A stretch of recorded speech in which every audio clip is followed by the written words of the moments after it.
is elusive. There is a huge gap in the ADHD time continuum. It's not a continuum. There's just now and not now. I have no idea how long it takes to do something, and I can't tell you how much time has gone by. Am I ever going to be excellent with time? No. But we can make it better by employing some strategies. I have made huge strides in this department, and so can you. Welcome to Motherhood and ADHD. I'm your friend, Patricia Sun. My mission is to be a lighthouse for mothers with ADHD, helping you find your path to success by learning to appreciate your ADHD as an asset. I'm seeking to change the paradigm that ADHD means your life is doomed to be a hot mess. So I'm sharing strategies and encouraging you in your pursuit of happiness to love who you are every day of your ADHD life.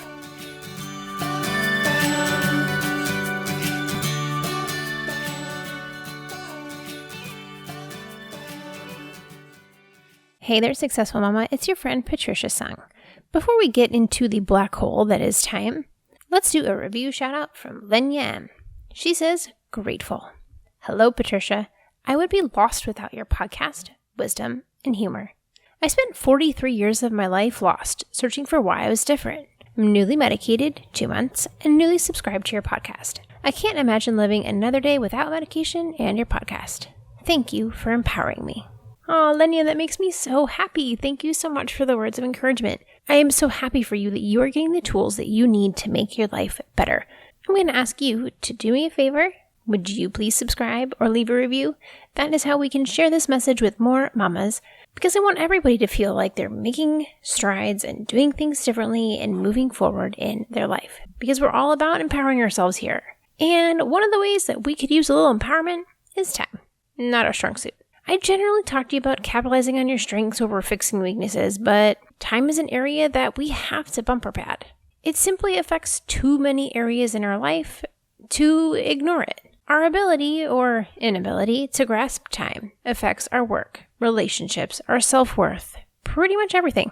Especially when you have kids, you then double the amount of appointments at least. School, activities, doctor's appointment. It's a lot to keep up with. We will get better with awareness and practice. Because this is something that you guys ask me about a lot, is just the idea of time. We're overwhelmed by what we need to get done in a day. How are we going to make our day less chaotic? How do we deal with the stress and the juggling? So I've been sitting here pondering about what I can do to help us all figure this out.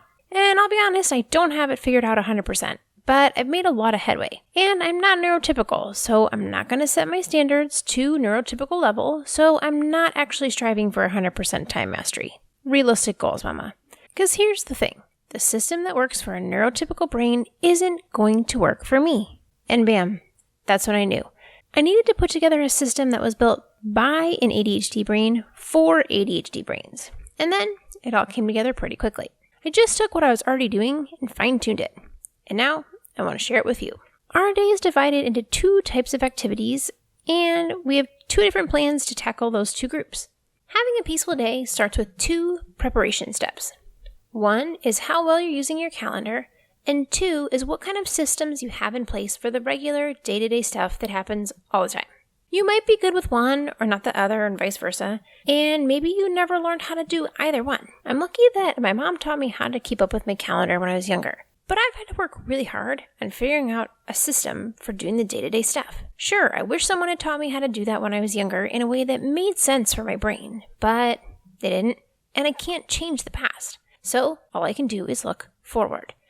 How can I share with you what I've learned and make your life better? Having a system or a rhythm about your day is very tailored to the individual, and it's not as rigid as you think. We're going to do that in a few months, so keep your ears open. That is coming. Contrarily, understanding how to use your calendar is pretty straightforward once someone explains it in a way that makes sense to your brain. See, if you try to teach me addition in English, got it, no problem. 2 + 3 = 5, moving along. But if you try to teach me that same thing in Russian, what the heck? I'm not going to get it no matter how smart I am, because I don't speak Russian. Luckily for you, I speak your language. I came up with a class called How to Keep a Calendar for ADHD Brains. Yes, I picked the less sexy of topics to go first because it's foundational. Having this in place makes creating your daily rhythms much smoother because you're not getting surprised on the daily about what's happening. That moment of like, fudgesicles, I forgot we have dentist appointments today. Have you ever had a smooth day when it started off like that? I haven't. So let's back up a little bit. A little background on our days. There's pretty much 4 types of activities that happen in your day. There's ones that are planned versus unplanned, and ones that are one-time versus recurring. So let's look at the one-time events first. Things that are one-time and are planned are things like dentist appointments or a field trip. These are the things that you put on your calendar, and I'm going to teach you how. The second type of activity is one-time things that are unplanned. These could be fun things like an impromptu playdate or an emergency like a dreaded stomach bug. Usually our ADHD brains love the fun ones, and we thrive on the dopamine of an emergency. But here's the crux of the situation. Our ADHD brains don't think ahead to prepare for these kinds of surprises. But here's the thing. There will always be surprises in motherhood. Every day is mundanely repetitive while being predictably unpredictable. If you don't know what you already have planned, it's impossible to adjust on the fly because you don't know what you're working with. Awareness, mama. We can hold space in the calendar for fun things to be able to drop everything and grab lunch with a friend. This is a skill that we can learn and implement. Now, so those are the one-time activities. Now let's talk about recurring activities. Recurring activities that are planned. These are things like getting dressed in the morning or driving to work or going to story time every Wednesday at 10 a.m.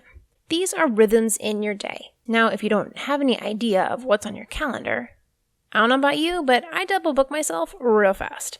I am not naturally aware that it takes me 25 minutes to get to the doctor's office. My husband always jokes about Star Trek where they have those little buttons where they, beep beep, and you say, beam me up, Scotty, and you just appear. He's like, you think you can just appear places? Like when I think about how long it's going to take me to get there, I don't think about, like, I got there, but now I have to get out of the car, unbuckle kids, walk inside, take the elevator, find the right place, walk inside, check in at the desk. I don't think about any of that process when I start thinking about how long it's going to take me to get somewhere, when technically that is part of getting somewhere, actually exiting the car and getting in the building. I have to think about this process step by step through the entire timeline to figure out how long it's going to take me to get from my house to point A. If I don't do that process in its entirety, I pretty much think it takes 15 minutes to do anything and go anywhere, which in Houston traffic is highly inaccurate. So I would say yes to an impromptu playdate when there is literally no way that I could get to my appointment on time. But when I know that having a 1:30 appointment means I need to be getting ready at 12:45 to leave the house, I can be way more calm during the day and prepare accordingly. Preparing ourselves for those bookends of activities is another way to manage our calendars well. This is a doable and learnable skill, but it doesn't come naturally to us. We have to be intentional about it, otherwise our brain just skips that step. Now the other part of recurring activities are the ones that are unplanned. I know, you're thinking, recurring unplanned events? That sounds like an oxymoron. It's kind of this ADHD mystery territory. We don't predict these well. And I won't get off on a tangent here about being unobservant or not self-aware. It's like a whole rabbit hole. But here's the thing. There are things that happen frequently, but are not planned. For example, toddler meltdowns. We don't plan on having them, but they do happen quite often. If you're aware of the pattern, though, you can make space in your calendar to prepare and have space to, work that in. Because when we don't, then we're pissed off that our whole day went awry when possibly we could have prepared or planned for it.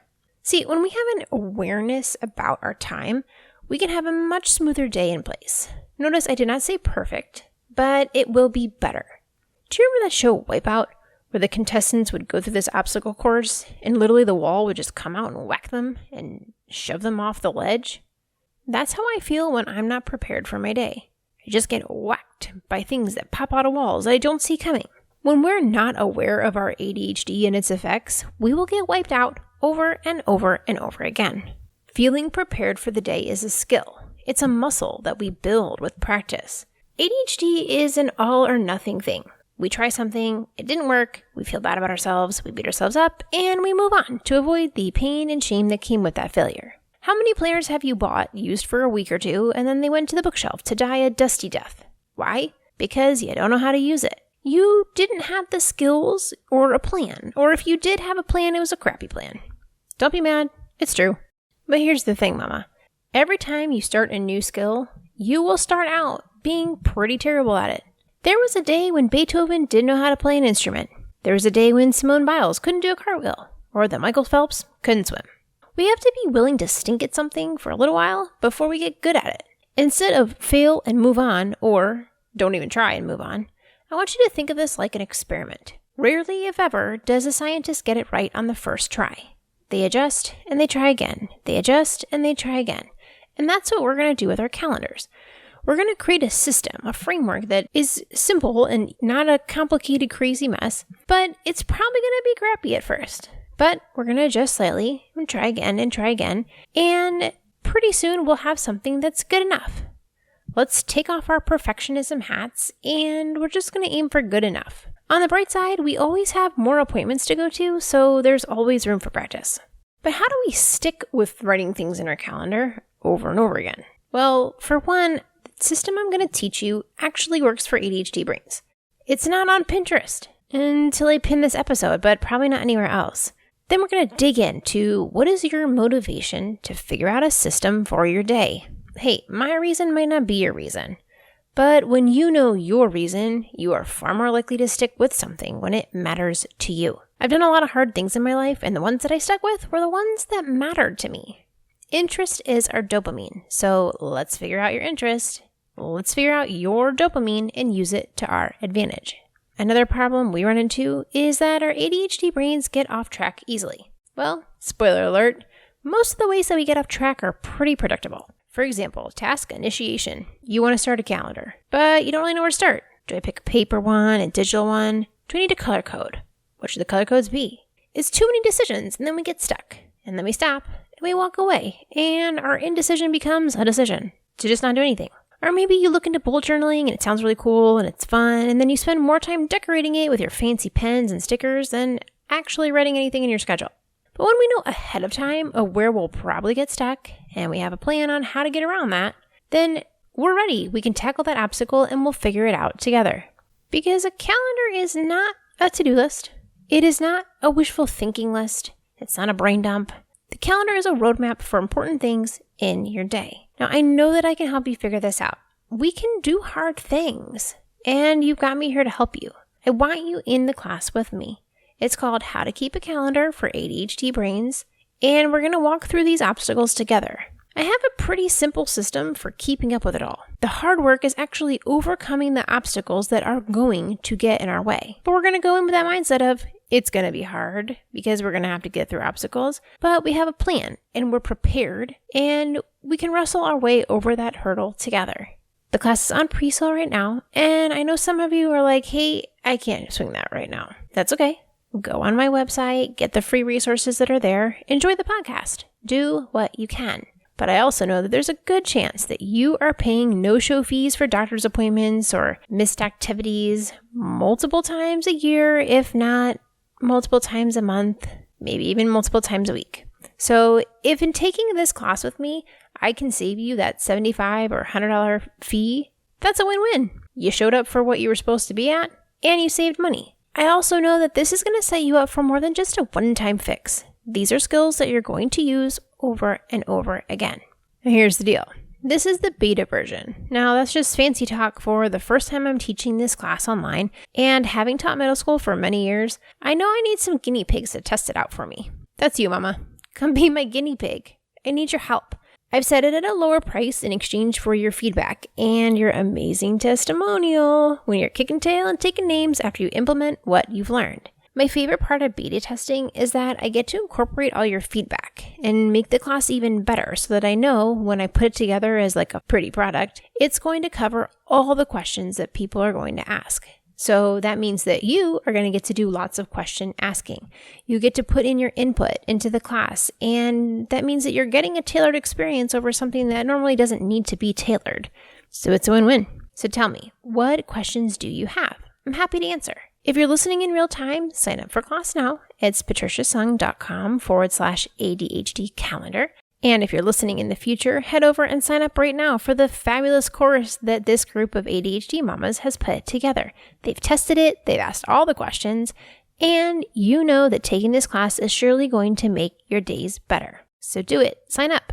make your days smoother, more peaceful for you and your family. Talk to you soon, Successful Mama.